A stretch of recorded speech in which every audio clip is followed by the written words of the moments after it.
Minsk, outubro de 2025. O silêncio noturno no apartamento dos Kravtsov foi rompido por um som agudo de notificação. Não era a habitual mensagem de voz da filha, que os pais já esperavam há várias semanas.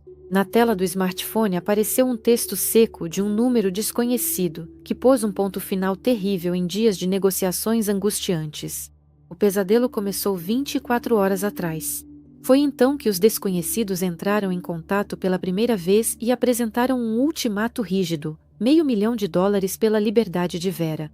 Os sequestradores chamaram isso de compensação por violação das condições do contrato e deixaram claro que só assim a jovem poderia sair da zona restrita e voltar para casa com vida.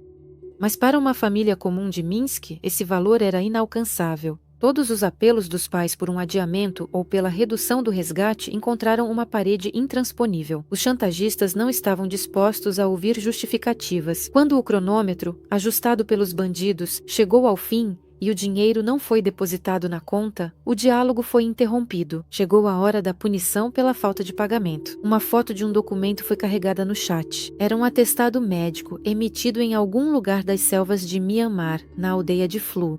As letras no papel barato formavam uma sentença. No campo causa da morte, constava a formulação cínica padrão ataque cardíaco. E logo abaixo, como um selo de esquecimento definitivo, havia uma anotação de que o corpo já havia sido cremado. Em seguida, veio uma explicação que fez o sangue gelar nas veias. Os criminosos escreviam de forma burocrática, como se fosse sobre mercadoria descartada. Como o resgate pela vida não foi pago, Vera morreu. Seus órgãos foram retirados para venda no mercado negro, a fim de cobrir os prejuízos da empresa, e os restos mortais foram cremados. Agora as condições do acordo mudaram. Não havia mais ninguém para salvar. Os desconhecidos apresentaram um novo e monstruoso ultimato. Se os pais quiserem receber ao menos a urna com as cinzas da filha, para se despedirem dela de forma digna, são obrigados a pagar. Caso contrário, as cinzas simplesmente serão jogadas em uma vala. A mãe, recusando-se a acreditar no que via, com os dedos trêmulos apertou o botão de chamada. Ela ainda esperava que o atestado fosse falso, uma forma de pressionar psicologicamente. Mas do outro lado da linha só se ouviam toques intermináveis e arrastados, desaparecendo no vazio da zona cinzenta, onde nem diplomatas nem a polícia conseguiam chegar. Os pais choravam diante da notícia de um punhado de cinzas, ainda sem saber o principal. O documento era uma mentira, mas a verdade era muito mais assustadora. Vera realmente estava morta, mas o fogo não tocou seu corpo. Mutilada, ela jazia na terra úmida de uma fronteira estrangeira, esperando ser encontrada, enquanto os assassinos vendiam ar aos familiares em vez de restos mortais. Para entender como Vera foi parar nas selvas de Myanmar, é preciso voltar no tempo. Nas notícias mais tarde, ela será erroneamente chamada de estrela do programa de TV The Voice, mas os arquivos de 2017 mostram um quadro diferente. Nas imagens não é um canal federal de televisão, mas sim o palco de um clube em Minsk. Vera realmente participa de um concurso de talentos, mas é apenas uma competição amadora local. Ela toca flauta, conquista prêmios, mas esse sucesso não traz nem fama, nem dinheiro, nem contratos sérios. A música permanece na categoria de hobbies. Para viver é preciso dinheiro. Em 2018, aos 20 anos, Kravtsova decide mudar de país. Ela compra uma passagem para a China. Os 4 anos seguintes de sua biografia giram em torno de mudanças constantes pela Ásia. No passaporte aparecem carimbos de Singapura, Hong Kong e Vietnã, mas a base principal passa a ser a China. Vera aceita qualquer trabalho disponível para estrangeiros. Durante o dia, ela ensina inglês em jardins de infância, à noite sai para cantar em bares e, nos intervalos livres, faz entregas de comida. Aparentemente caótica, sua rotina tem um único objetivo. Kravtsova está desenvolvendo um plano de negócios. Ela pretende abrir seu próprio bar na cidade de Chengdu. É uma metrópole com uma população de 20 milhões de pessoas e alta concorrência. O investimento inicial nesse negócio exige um capital significativo, que não pode ser acumulado apenas com aulas e cantando. O déficit financeiro leva Vera a tomar medidas radicais. Sua amiga, mencionada nas conversas como Nax, revela a origem de parte das economias. Kravtsova recorre a clínicas chinesas de medicina reprodutiva. Ela passa por uma terapia hormonal e se submete a uma cirurgia para a punção. Vera vende seus óvulos, afirma Nax. A jovem explicava isso como um desejo de ajudar casais sem filhos, mas o principal fator continuava sendo a alta remuneração pelos biomateriais. No final de 2022, a estratégia falha. Apesar da venda das células e do trabalho exaustivo, a quantia necessária para abrir o negócio na cidade não foi arrecadada. Vera é obrigada a voltar para Minsk. O bar permanece apenas como um projeto no papel e os recursos do corpo estão esgotados. Verão de 2025. A vida real de Vera Kravtsova é radicalmente diferente daquela imagem glamurosa que mais tarde será reproduzida pelos tabloides. O mito da estrela do programa federal de televisão não resiste à verificação dos fatos. Na carteira de trabalho da jovem de 26 anos consta o cargo de entregadora. Turnos diários com uma pesada bolsa térmica e a entrega de comida em apartamentos alheios rendem uma renda modesta, que mal é suficiente para o aluguel e necessidades básicas. As pessoas ao redor descrevem Vera como uma pessoa inquieta e artística, mas presa à rotina do dia a dia. A colega de profissão, Maria Novitskaya, a lembra como uma pessoa iluminada, que, no entanto, estava constantemente procurando uma maneira de escapar da realidade cinzenta. Um psicólogo, ao analisar o perfil de Vera, mais tarde observará nela um temperamento demonstrativo e uma alta ansiedade, a combinação perfeita de vulnerabilidades que atrai recrutadores profissionais. A jovem precisa vitalmente de palco, reconhecimento e uma ascensão financeira rápida, mas não vê caminhos legais para isso. É justamente nesse momento de crise psicológica que Vera encontra, em um chat fechado do Telegram, uma vaga que parece um salva-vidas. O anúncio foi elaborado seguindo todas as regras do marketing de armadilhas. Procura-se um modelo de voz com conhecimento dos idiomas alemão e inglês. As condições do contrato soam fantásticas para um entregador comum. Salário fixo a partir de $6.000 por mês. Além disso, o agente promete bônus que podem elevar a renda mensal a $8.000. Na descrição da vaga aparecem atributos de uma vida luxuosa: escritório bonito, horário confortável, 10 dias de trabalho, 2 de folga. E, o que é especialmente importante, acomodação em quarto individual, separado e não em dormitório. Os recrutadores agem de forma agressiva e profissional, não dando à vítima tempo para uma análise crítica. O agente envia fotos de prédios modernos de vidro, vídeos dos interiores e garante que a empresa é confiável e que já trabalham no escritório outros modelos de países da SEI. O argumento-chave, que quebra as últimas dúvidas, é o pagamento total da logística, passagem aérea, apoio para visto e traslado, tudo por conta da parte contratante. Dizem a Vera exatamente o que ela quer ouvir. Seu talento finalmente foi reconhecido e a espera uma carreira internacional, não a entrega de pizza. No dia 31 de agosto, Kravtsova vai ao trabalho pela última vez. Ela coloca os colegas diante do fato consumado. Estou me demitindo. Vou para a Tailândia. As pessoas ao redor, incluindo Maria, tentam expressar cautela, sentindo intuitivamente que há algo errado nas condições boas demais. Mas a decisão já foi tomada. Vera está convencida de que tirou a sorte grande, sem suspeitar que, sob o disfarce de um emprego de elite, lhe venderam uma passagem para um dos enclaves criminosos mais cruéis do Sudeste Asiático. Do momento da decisão até o embarque no avião, passam-se apenas alguns dias. Os recrutadores aceleram intencionalmente o processo para que a vítima não tenha tempo de buscar informações ou mudar de ideia. Para consolidar o sucesso e adormecer de vez a vigilância, o agente compra para Vera uma passagem de classe executiva.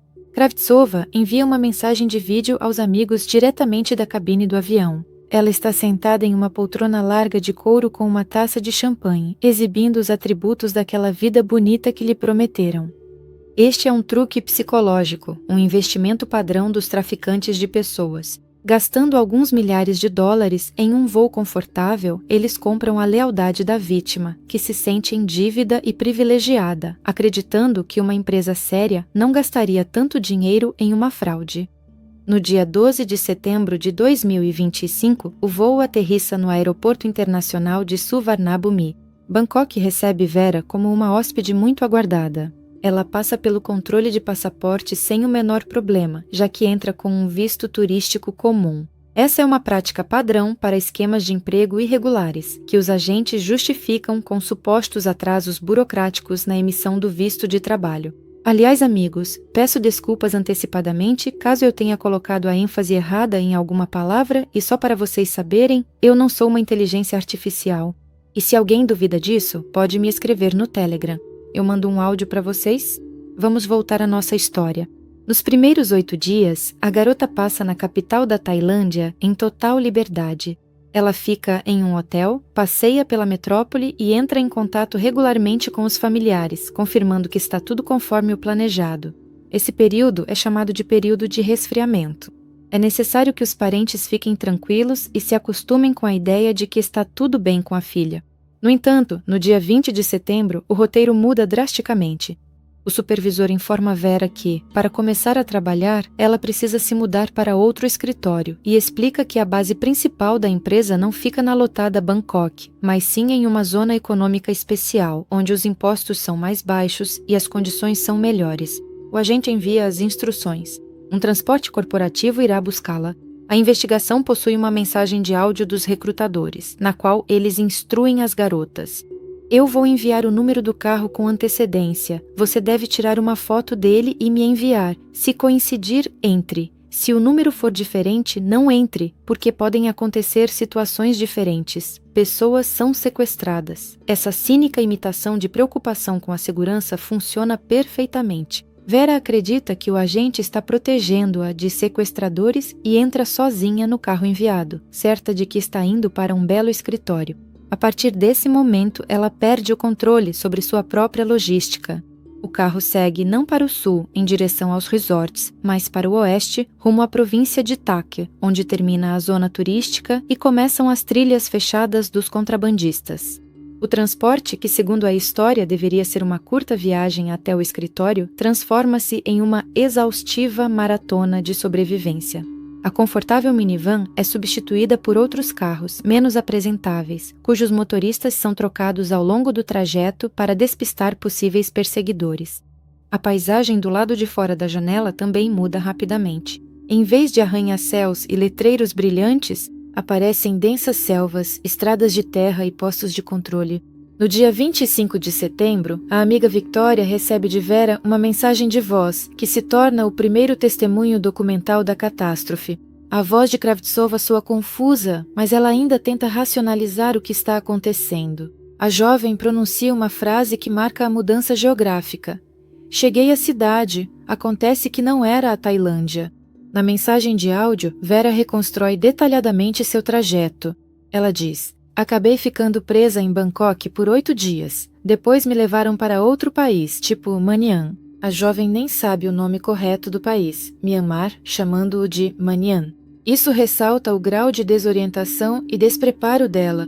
Ela descreve a travessia. Atravessamos um lago ou isso é um rio?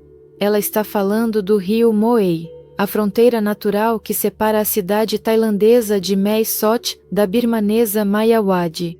À noite, evitando as pontes oficiais e os postos de alfândega, barcos transportam pessoas para outra margem. Vera acrescenta um detalhe assustador. Viajamos 12 horas, estamos subindo uma montanha. Lá está acontecendo uma guerra. Por isso, o caminho que era o usual já não é mais utilizado.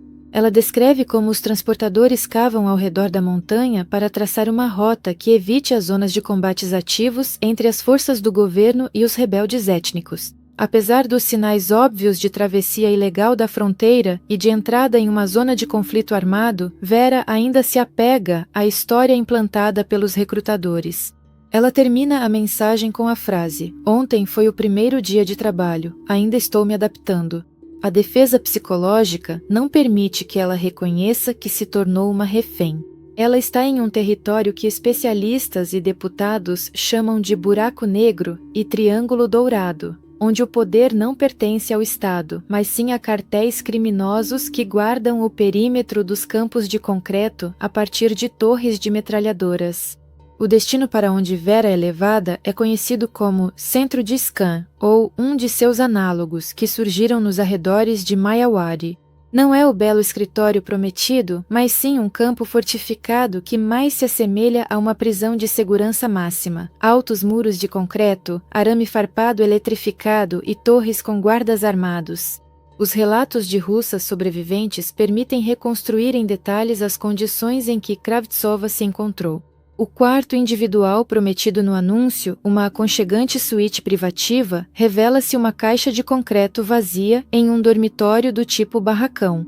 Em imagens de vídeo gravadas secretamente por uma das vítimas, é possível ver um cômodo com grades nas janelas, onde não há nada além de paredes nuas. A realidade com a qual Vera se depara destrói instantaneamente a ilusão de um contrato de elite. Em vez dos apartamentos prometidos, ela é colocada praticamente em uma caixa de concreto vazia, sem móveis, roupa de cama ou comodidades básicas. É exatamente nesse momento que a armadilha financeira se fecha. A administração do campo imediatamente apresenta uma conta. Colchão, travesseiro, balde para água e itens de higiene precisam ser comprados na loja local, onde os preços são dezenas de vezes mais altos. Essas despesas do dia a dia se somam ao custo do voo em classe executiva, às taxas de visto e aos gastos com o transfer. Assim se forma uma dívida artificial e impagável, que prende a vítima ao local tanto juridicamente quanto psicologicamente.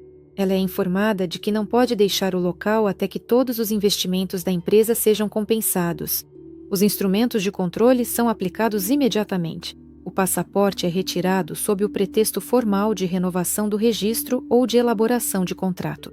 O telefone pessoal, mesmo que permaneça com a pessoa, se transforma em um meio de vigilância. Os dispositivos ficam sob total vigilância digital.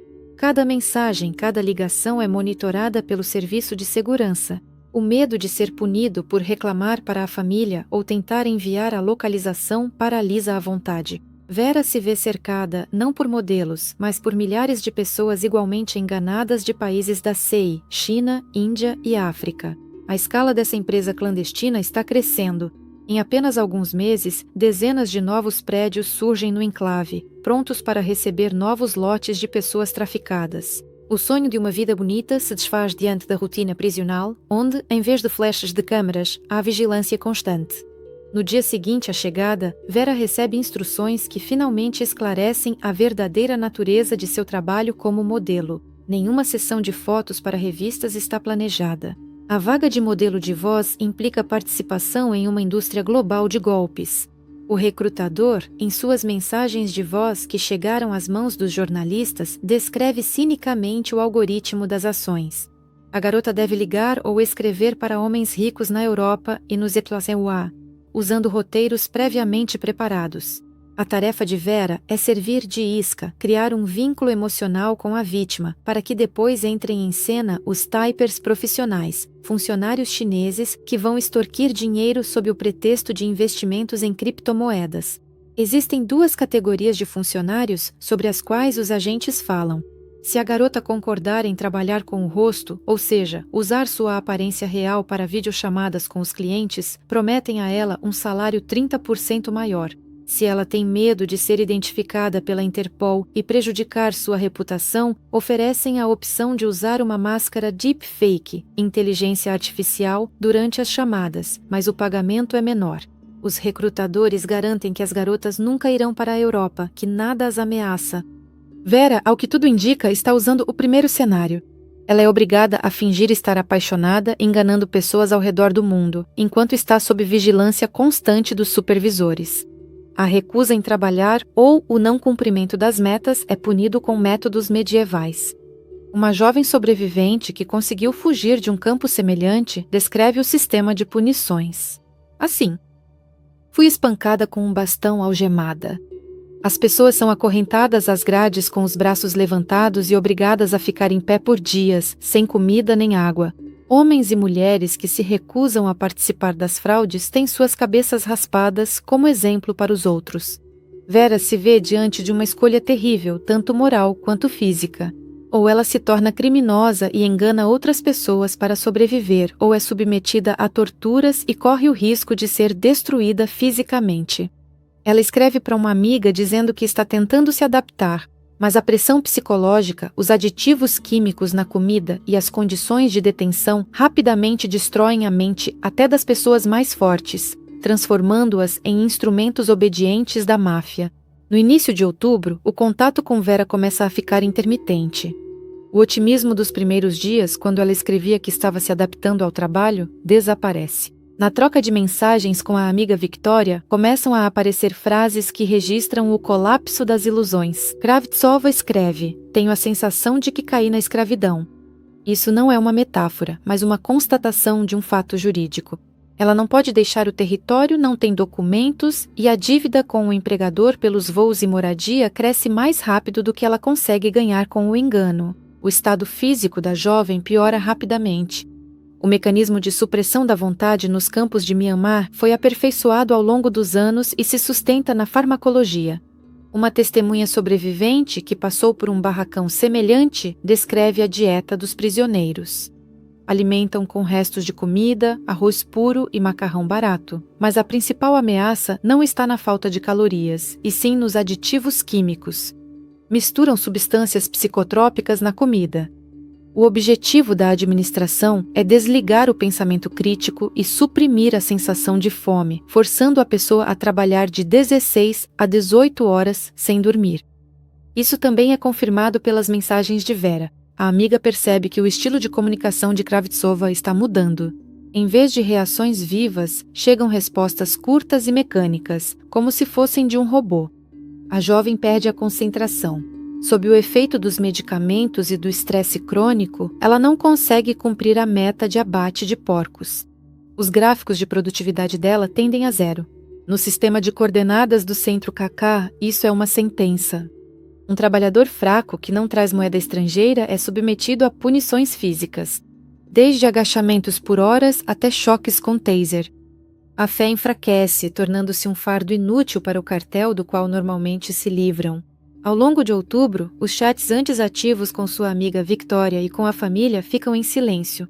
Os mensageiros, que eram o único elo que ligava a garota ao mundo exterior, já não mostram mais o status online. As mensagens recebidas não recebem confirmação de entrega e as ligações são rejeitadas pela operadora de telefonia móvel. Para a administração, assim como para o centro, esse silêncio significa que o processo de trabalho em um terminal específico foi interrompido. Na indústria da ciberescravidão, a paralisação de equipamentos é inaceitável. Se o funcionário não está sentado ao teclado e não está conversando com potenciais vítimas, isso significa que ele foi fisicamente afastado do trabalho. Insiders familiarizados com a estrutura de gestão desses campos apontam para um regulamento rígido de ações em situações como essa. Quando os indicadores financeiros do escravo caem a zero e não podem ser corrigidos nem mesmo com o uso de força e substâncias psicotrópicas, os curadores tomam uma decisão administrativa. Vera é isolada do salão principal. O acesso ao smartphone corporativo é bloqueado e o cartão SIM é retirado. As contas falsas que ela desenvolvia são transferidas para outros operadores ou congeladas. A partir deste momento, Kravtsova deixa de existir como uma unidade capaz de gerar tráfego. Na lógica do negócio criminoso, ela passa da categoria de instrumento para a categoria de problema. Alguns dias após o contato com a filha ser perdido, os pais de Kravtsova, em Minsk, começam a receber mensagens de números desconhecidos em seus telefones. Os remetentes anônimos não perdem tempo tentando provar que ela está viva. Eles imediatamente apresentam a conta. Pelo resgate da jovem, exigem $500 mil. O valor não está sujeito à negociação. Essa é a taxa padrão que os cartéis do Triângulo Dourado cobram pelo resgate de funcionários problemáticos, cuja dívida já superou seu potencial de produção. Os negociadores conduzem o diálogo de forma seca, usando a terminologia das relações mercantis. Nas mensagens deles, Vera não é mencionada como uma pessoa, mas como um tesouro, que será vendido em partes caso o pagamento não seja feito no prazo estabelecido. Na troca de mensagens, surge uma ameaça direta de remoção de órgãos. Os chantagistas descrevem detalhadamente o cenário. Os rins, o fígado e a córnea serão vendidos no mercado negro para cobrir os prejuízos da empresa. Ultimatos desse tipo são um instrumento de pressão comum na região de Myanmar. Frequentemente, a ameaça de esquartejamento é usada para acelerar a transação, mas diante da total impunidade das gangues locais, esse cenário permanece fisicamente possível. Como já sabemos, a família Kravtsov se vê em um beco sem saída. A quantia exigida, $500.000, supera o valor de todos os ativos de que eles dispõem. A família imediatamente encaminha os arquivos recebidos ao Ministério das Relações Exteriores de Belarus e à Embaixada no Vietnã, que supervisiona essa região. Os diplomatas, incluindo o embaixador Vladimir Borovikov, iniciam solicitações oficiais. No entanto, a máquina estatal se depara com a realidade geográfica.